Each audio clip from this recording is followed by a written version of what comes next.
Hello, everyone. My name is Stanley St. Rose, and today we're going to be talking about Shooting an Elephant, written by George Orwell. Now, before I go into summary analysis of this work, please remember to leave a like, subscribe, and/or comment so that the channel can continue to grow. Now, in this work by George Orwell, there's a lot that happens. Pretty much what we learn is that George Orwell, he's in India, and he's a part of the British Empire during the time of colonialism. And he's a cop. He's stationed in India. He's in Burma, and pretty much he just has to watch over this town.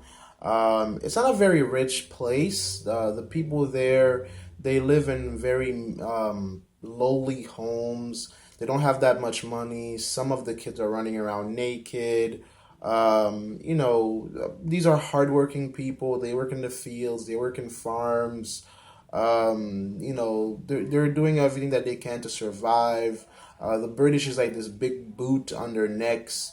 And they just hate the British. They just hate Europeans. And anytime somebody from Europe comes into their town, or whenever they see someone that's from Europe, they act badly towards them. They don't welcome them into their communities. And George Orwell, he's a part of the British Empire. He's a part of the military, and he's stationed there, and he has to keep watch. And they don't like him, and he knows that. He sees that they don't like him there. They want nothing to do with him. They make fun of him. They antagonize him at any chance that they get. And the thing is, like, he's not happy at his post because he's seeing the horrors of war. There's one thing that George Orwell says within this piece, is that when you're at war, when you're a soldier, you actually see war. The people who send soldiers to war, they never see war face to face. They never have to see the bodies, the mangled bodies, the dead bodies, the horrific looks on the faces of dead people, the agonizing looks on the faces of dead people.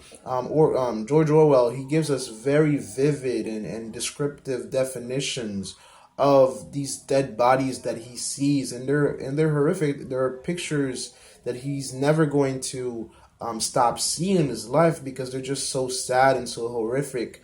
And it's just bad ways that people die, people who were beaten, who were killed, who were slaughtered. And he had to witness all of this. So building an empire definitely comes at a price. It comes with a lot of death. It comes with a lot of people dying. And the big wigs, they're at home. They're in their home countries. They can reap the treasures of war, but they never get to feel the pain of war because when you think about it, the government heads, they usually stay at home, and they measure the numbers. They regulate how much people they're sending to go fight, but they never go fight themselves.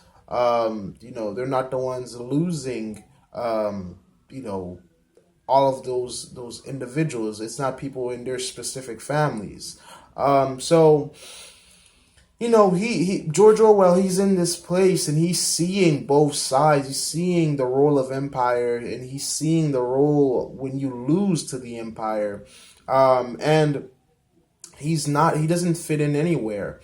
And so what happens is, within the story, as he's living here, and he gets a call because he's a cop. He gets a call, and that there's an elephant that is within his town, and this elephant has escaped from its master, and this elephant is just causing havoc, destroying people's homes, killing. The elephant kills a man. And everybody's kind of upset because it's just rampaging. It's turning over things, and it's doing whatever it wants. And so George Orwell, he goes over. He starts to investigate. He's trying to find where this elephant is. He's trying to figure it out. He's trying to put a stop to the rampaging elephant. And he takes out his gun.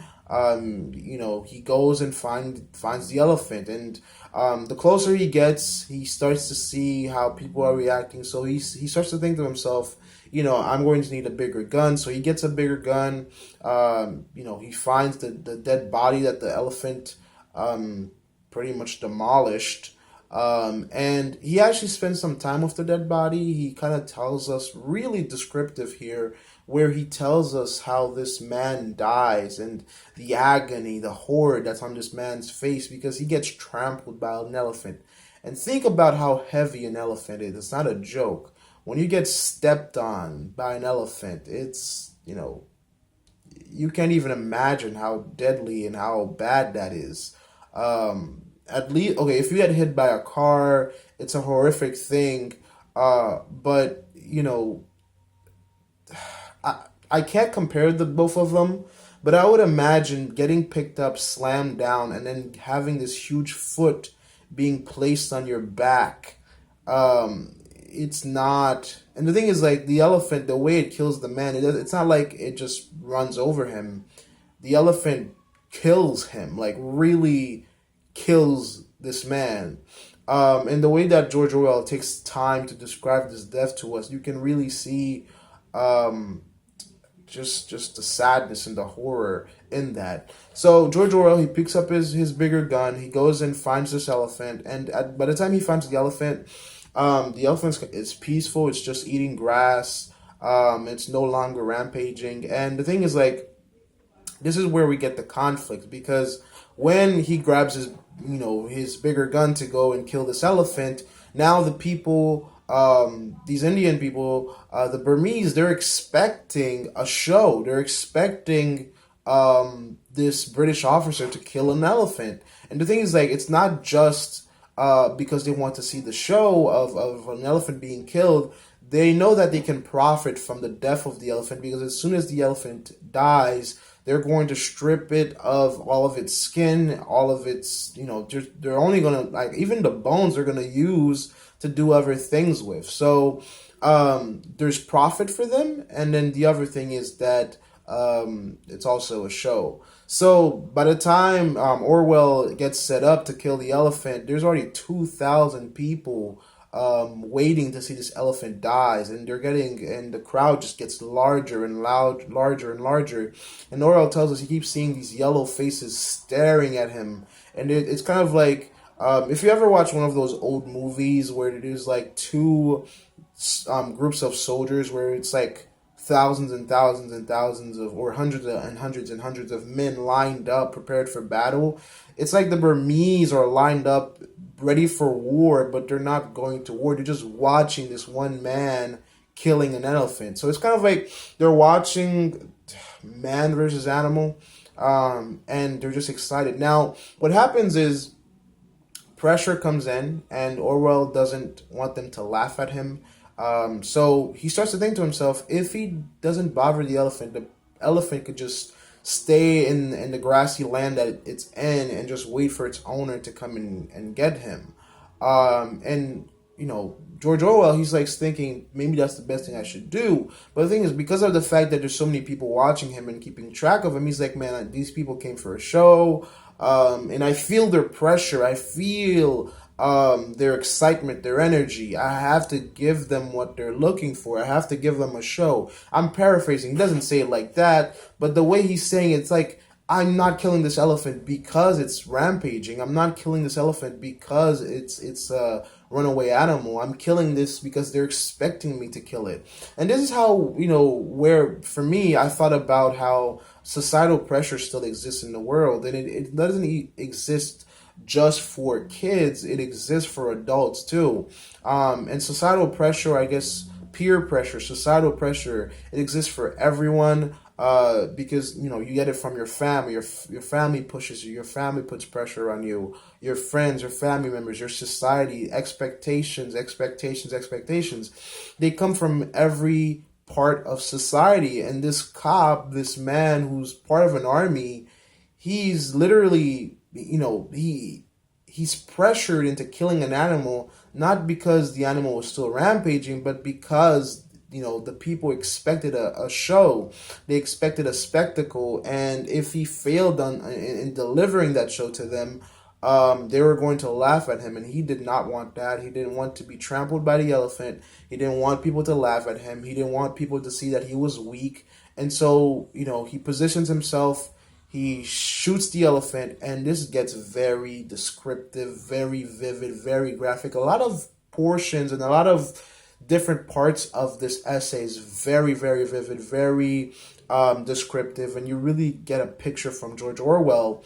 And the way that this elephant is killed, George Orwell shoots him 3 times, and the elephant takes time to go down. And he describes the way that the elephant looks, on how in an instant it went from looking like a strong an animal, a strong beast, to being this old wise elephant, to being this old and withered elephant.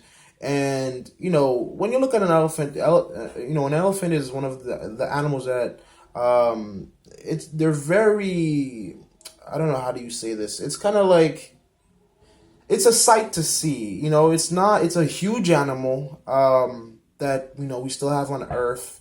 It's an animal that when you see an elephant, you don't just keep walking. You just have to look at it. It's just something that you just have to look at it. And the way that George Orwell explains how this elephant looks and falls to the ground, and it just won't die, and then he gets closer after the elephant finally falls to the ground, and he keeps pouring on bullets and keeps shooting and shooting. The elephant starts bleeding, and the thing is, like, George Orwell, he shoots the elephant for the people, for the pressure, and so that they don't laugh at him, so that they don't make fun of him. And he's actually backed up by the law because of the fact that the elephant killed a human being. He had enough cause to kill the elephant, so he was backed by the law. If he wanted to, he could have waited and not killed the elephant, let the owner collect the elephant, and everything would have been fine. But the thing is, like, people would have laughed at him, people would have made fun of him, and that really sounds like a grade school problem, like a high school problem, where you don't want your bullies to make fun of you, so you do whatever they want you to do. But he's a grown man, and that's pretty much what happens to him. And he pours as many bullets as he can into the elephant. It doesn't die. Eventually he gets frustrated. He walks away, and the people, the Burmese, they already have their tools and their baskets ready to skin this elephant. And they do. They take all that they can, and I'm sure they make a profit off of it. The elephant dies a very painful, agonizing death that it didn't have to die. And even though that Orwell tried to kill it, the elephant wouldn't die by his hands. The elephant died when it was good and ready to die.